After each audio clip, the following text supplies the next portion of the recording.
Welcome once again here on the Regional Radio Sports Network. My name is Paul Condry, the president and founder of Regional Radio Sports. Privilege, as always, to put the headset on with a couple guys who I consider very dear friends, and we welcome you to the third edition of the Tom Robbins Show. Tom, I know this is a fun time for you and I because your season's about ready to get going here soon, where you've got some cool things going on here in the fall. We had two really good shows before with Omar and Dr. Clark, and now we're going to have a chance to spend some time with our longtime buddy, Mike McBride, a guy who's made a big difference in our lives, both just kind of watching his work ethic and kind of looking at some of the things that he does. He's just an absolute perfectionist. I love that aspect about him.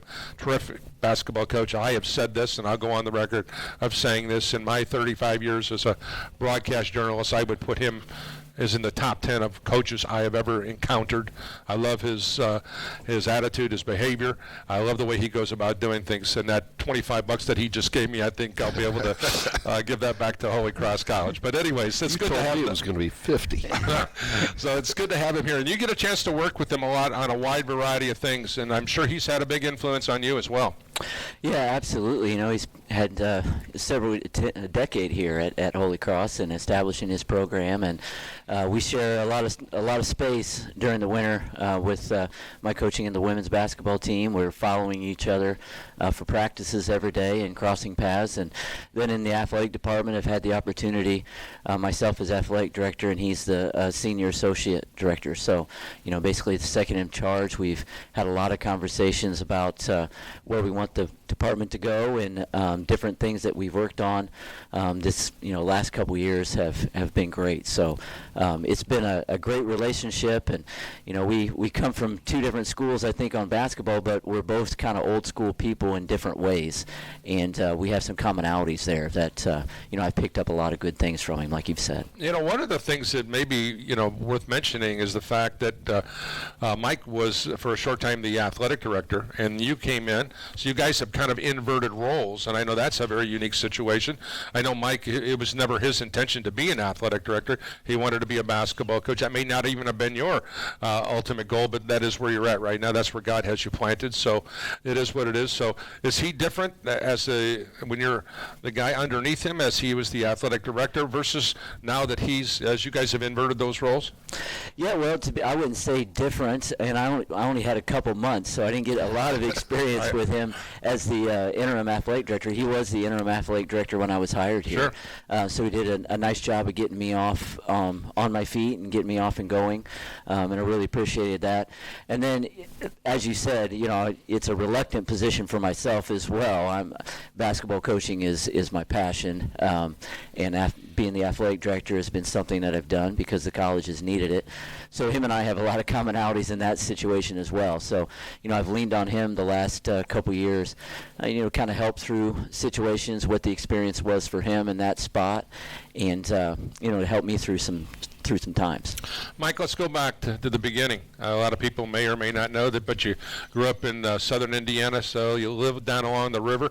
Kind of get an idea that is a rich basketball haven for a high school kid. So for the audience who may have never had a chance to get to know you, but let's just talk about how you got involved in basketball. Well, I literally grew up with it. It wasn't forced upon me by my parents. It was very much sought after by me, and then they gave me every opportunity to watch, work at it, be around the game. Excuse me. It was a time when basketball really at every level in the state of Indiana, high school, college, even the Pacers were winning. Every level was thriving, and everybody wanted to be a part of it. When I was in high school, the talent in southern Indiana was just off the charts. So it was just, you were driven to it, obsessed with it, and it's something that's never left me. It's still in me.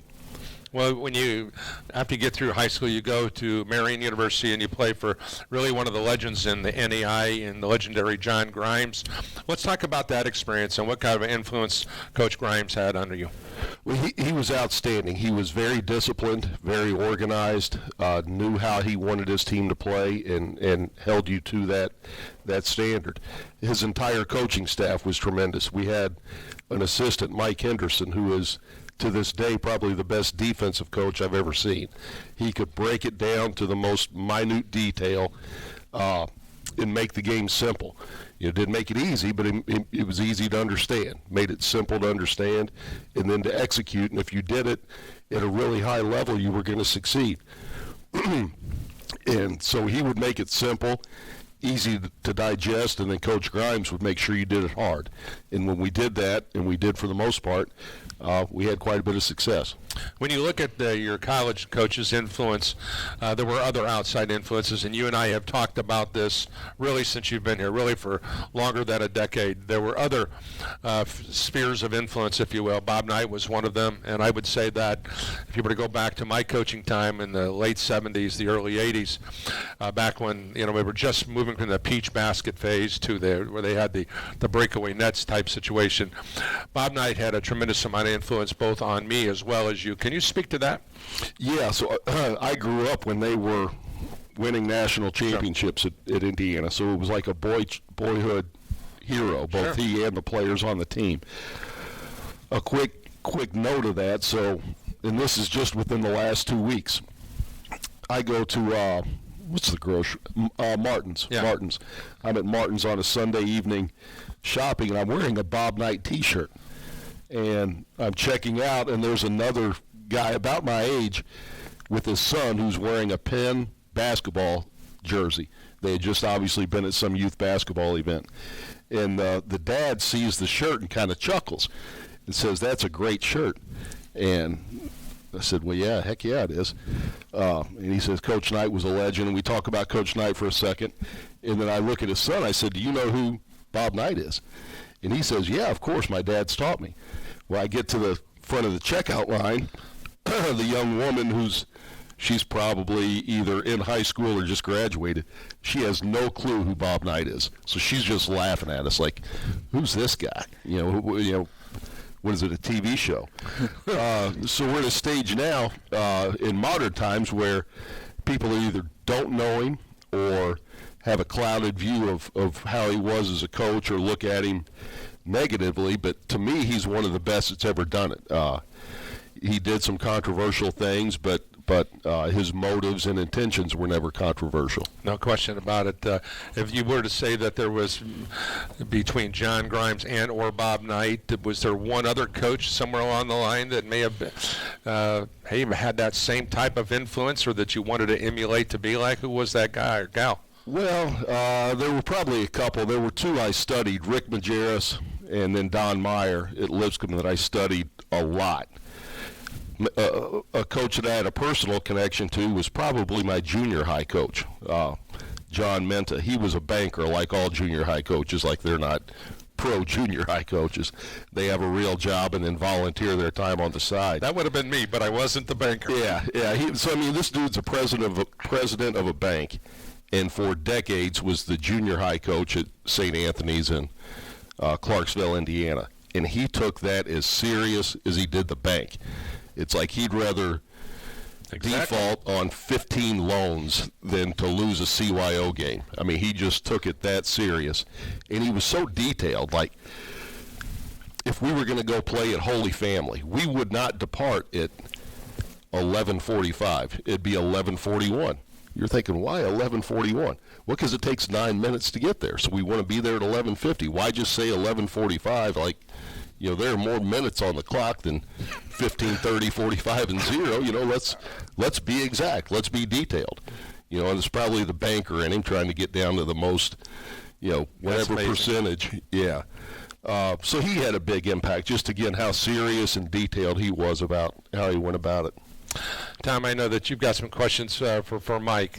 Let's knock him down. Yeah, absolutely. Well, similar to my background, Mike coached high school basketball previous to being at the college level, and a lot of questions that I get asked related to that, the differences and that sort of thing. What are some of the things that you took from the high school level that have served you well at the college level? Well, you have to be able to teach the game. You really have to be able to break it down, teach it in micro detail, teach the why we're doing things as well as the how, and then you got to get it all to fit together. And so high school coaches are, by profession, are teachers. So you have to know your subject matter inside and out, and then be able to convey that to your students, or in this case, the players. So I think that's the biggest carryover. One thing that you just mentioned, the why and the how. Is one more important than the other? Oh, I think in today's age, like, you got to tell them why. You got to tell them why. And so, yeah, that is very important. I'm not being sarcastic, but I don't know that one's more important than the other. The reason I bring it up is because our generation, and don't let the 9-inch beard here fool you here, realistically, think about this. We would, if the coach said we're going to run through the wall, you wouldn't even question that. And I know that's a generational thing, but now you have to explain to them why I want you to run through the wall, right? Yeah, you do, and to me, I don't really, I get why, and I'll do it, but in real life, in a real job, if the athletic director, Tom Robbins, tells me to do something, my first question isn't why. My first question is, when do you need it done? And I think that's the way in most professions still. So I don't know if we're more kind of like softening these kids up for a harder landing later. Hopefully not, but yeah, you do need to teach the why, because that's part of it. You need to know why you're doing something. You need to know how you're going to do it. You need to know when to do it. So all those are part of it. But I just, if you're part of a team, or you're being coached, or you have a boss, and they tell you to do something, like, do it. Sure. I don't understand why we have this great need to have a sales job to commit someone to do something that, to be quite honest, is in their best interest to do. Part of our broadcast team here, when we do Holy Cross games, obviously Tanner Camp does a great job, but Pat Dirksen, who played for you, he didn't play his entire career for you, but he says, though, the year that he spent with you was one of the most influential years of his life. He said it set the tone for what he's doing professionally, from preparation to his attitude and every aspect of it. Now, that's a guy who's married, is out on his own, very professional, successful person. When you hear something like that, how does that make you feel? Well, it makes me feel very fortunate that I'm able to coach young men like that, and it validates how we're doing things. Pat was, and he was here this past weekend for our alumni game. His future is, and it's not just Pat, it's a lot of our alums, is just so wide open, and so they have so many opportunities for high-level success personally and professionally, and to have had some influence on that makes me very proud. And that's really the role Tom and I and all college coaches have, is we are very likely the last coach these kids are going to ever have. You get the offshoot, they're going to go play pro, but even if they do, is the overseas coach in Portugal going to be more influential on their lives than if they spend a year, 2 years, 3 years, 4 years playing for us? So we got to prepare them for that vault into adulthood, not just for games on Wednesday and Saturday, but that big leap into adulthood, because once they're out there, like, there ain't no coming back. You are in life, you are in adulthood, and you better draw on the training you've received, and we want to train them the right way. Tom? Yeah, we just had our alumni weekend this last weekend, and part of that was an alumni basketball game. We got to see a lot of Mike's guys coming back, and they got to play a game and a lot of interaction. So my question for Mike is, in what ways do you see your relationship change with the players as they become former players? Oh, that's a really good question. And it's hard to. It changes in a lot of ways. Selfishly, it becomes a lot more enjoyable. There becomes a friendship, a kinship. So there's still like a coach-player dynamic, right? And I think they want that. They still want to look at, hey, there's coach. They don't want to look at me as their buddy, but you're able to talk freely and really laugh. We went out to dinner. A group of us went out to dinner Saturday night after the alumni game. And it was just like 2.5 hours of nonstop laughter. We're telling stories, good times, bad times. It was just, so it becomes a lot more of a friendship. when you look at those friendships, and I still, and once again, this has been ages ago since this happened to me, but I'm still talking to guys who are now entering their 50s that are in positions where they still call me coach. I don't think there's anything, obviously there's nothing, and Tom, you'll agree with this, I'm sure, there's nothing better than to hear your son or your daughter call you dad. There's nothing better than that. But the second best thing in the world is someone to call you coach, because that never goes away. And I have guys every week. I have a guy here, a guy there, and I only spent 7 years coaching, and so it's a situation. But I'm still coach to 150 guys. That's really, really cool. What does the word coach mean to you? Well, I mean, a lot of what you just said encompasses that. Coach means so many things. It means teacher, leader, visionary, mentor, problem solver, fixer. Sometimes you're the hammer. Sure. You wear. There's so many roles. But I think probably ultimately what it comes down to, and what you did and what Tom does, is every single year you're trying to win a championship, and that's important, and that's why we're playing, but that's also not the ultimate goal. Beyond that, beyond trying to win a championship, because you can't do that every year. You're just not. It's not realistic. It breaks my heart to say, but we're just not going to. Hopefully we do this year. We better this year. We'll make that the exception. But beyond striving to win that, this you can do every year, and that's create champions. That means create mature, hardworking men and women that know how to live, know how to make the right decisions, know how to make the right choices, know how to treat people, know how to work together, know how to work hard, know how to overcome adversity, know how to be coached, know how to be a follower, know how to be a leader. You do all those things, and the list could go on for another 20 minutes. Now you're creating a champion. They have those championship characteristics that will now translate into what Pat Dirksen is in his life, or Nate Miller is in his life, who was back, or all the young men that were around this weekend they become championship fathers. They become champions in their profession. So all those qualities that you're trying to instill in them carry over into anything. You're not always going to have 12 to 15 guys or gals that are alpha males on your team. You're going to have a guy. I mean, Pat Dirksen will be the first person to tell you is that he wasn't the best basketball player on his team, but he had a great servant's heart. He was a great teammate. And when he goes out into the real world, or when any of your athletes, and my question would be for both of you guys, do you guys recognize that when you're recruiting that, so-and-so is going to be a tremendously talented complementary player in our program? This is going to be a program kid, as we like to go. Or this kid is going to be a star offensive player. This person is going to be a star defensive player. We talk from a scriptural standpoint, talk about from a biblical standpoint, you think about Jesus, servant's heart. Jesus was the greatest servant there was. And so, Tom, let me start. I want to throw that question to you about recognize a student or an athlete's spiritual gifts, and how do you handle that? And once you recognize those gifts, how do you cultivate those gifts? Yeah, I think that's a great question, and it starts with the group that you have.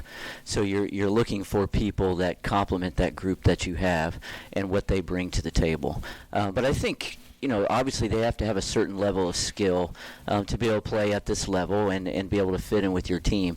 But I think more than anything, you're recruiting character. You're recruiting who people are, because you know that character is how they're going to deal with the adversity that maybe you as a coach are going to bring to the table. Certainly your opponents are going to bring to the table.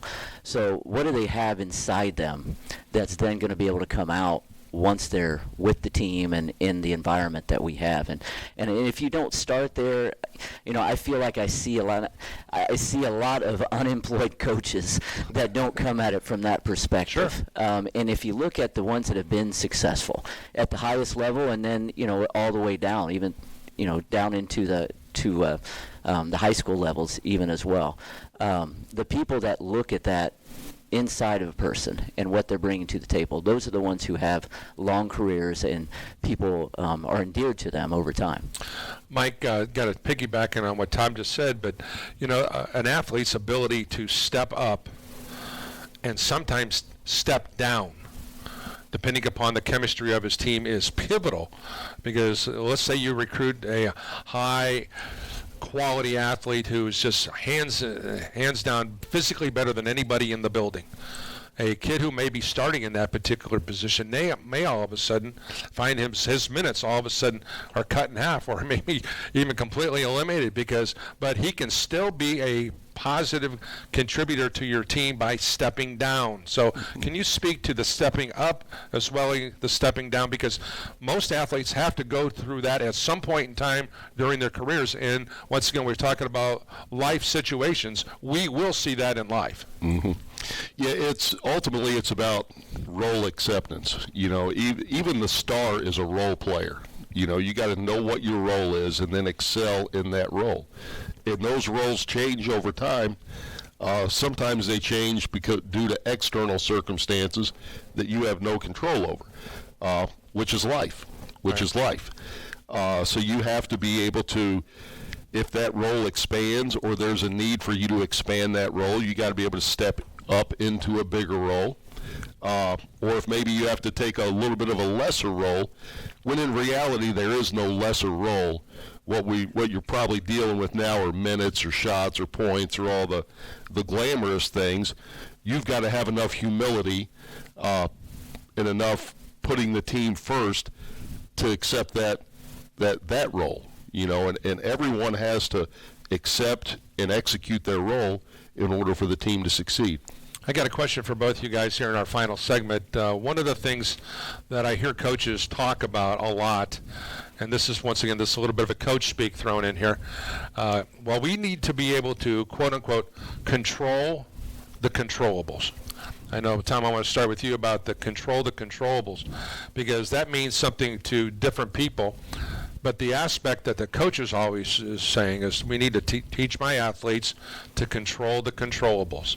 How do you teach your athletes to have the ability to control the controllables when sometimes, and quite frankly, in many cases, we are trying to do the same thing ourselves?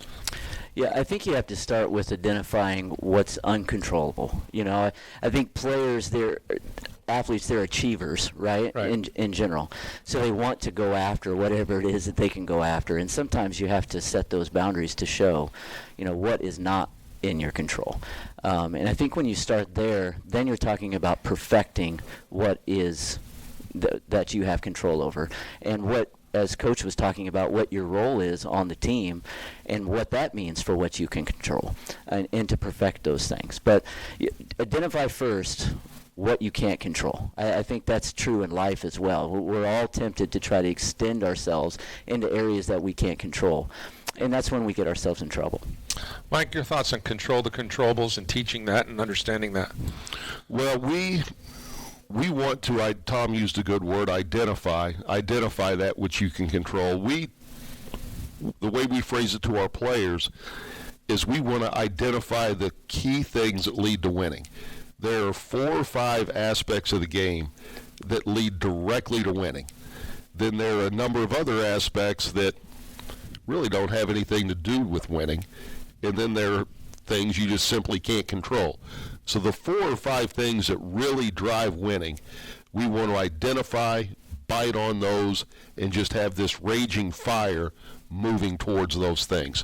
And then if we control that, we have a good chance to be successful. If a mom and dad or a prospective student athlete is watching the Tom Robbins show and listening to Mike McBride talk for the first time and just kind of look at this as a potential recruiting situation, why would someone, student athlete A, want to come and play for Mike McBride. And what's special about Holy Cross College to you, Mike? Well, I would start with the college before myself. You're coming to just a very, very special institution, one where you're going to be known, individualized, have a chance to grow, develop, be transformed into, and then really vault yourself into adulthood, personally and professionally. We have a very unique location, a unique size, very caring faculty and staff. People are going to know you, so it starts with the fabric of the institution. So even before you would get to me as a coach, you're going to be part of a place that is going to transform you. Why you would come play for me as opposed to somebody else? Well, I'm not for everybody, and I don't say that. Tom's not for everybody. You're not for everybody.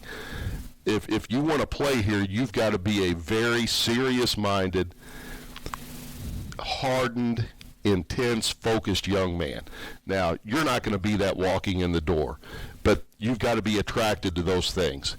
If you play basketball and you're lukewarm towards it, we're going to spit you out. This isn't going to be the place for you.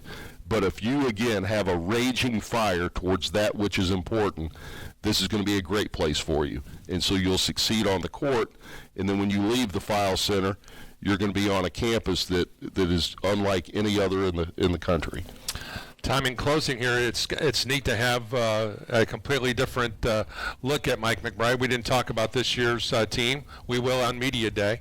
But I know this is a privilege to be able to sit and have a resource like Mike that you can just, hey, listen, whether it be, hey, let's talk X's and O's, or let's talk about how do I, get to this student athlete, or how do I do this, or it's got to be neat to have someone like that in the same building with you each and every day.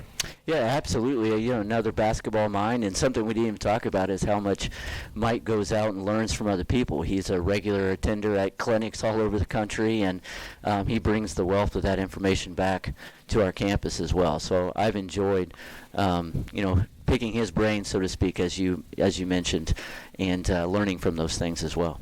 Once again, we thank you for joining us here. Special thanks to Coach Mike McBride, the men's coach here at Holy Cross College, for the AD and women's basketball coach, Tom Robbins. We thank you for joining us here on number 3, and it's, as always, it's a privilege to be with you here from the File Center here at Holy Cross College in Notre Dame, Indiana. I'm Paul Condry. God bless you all.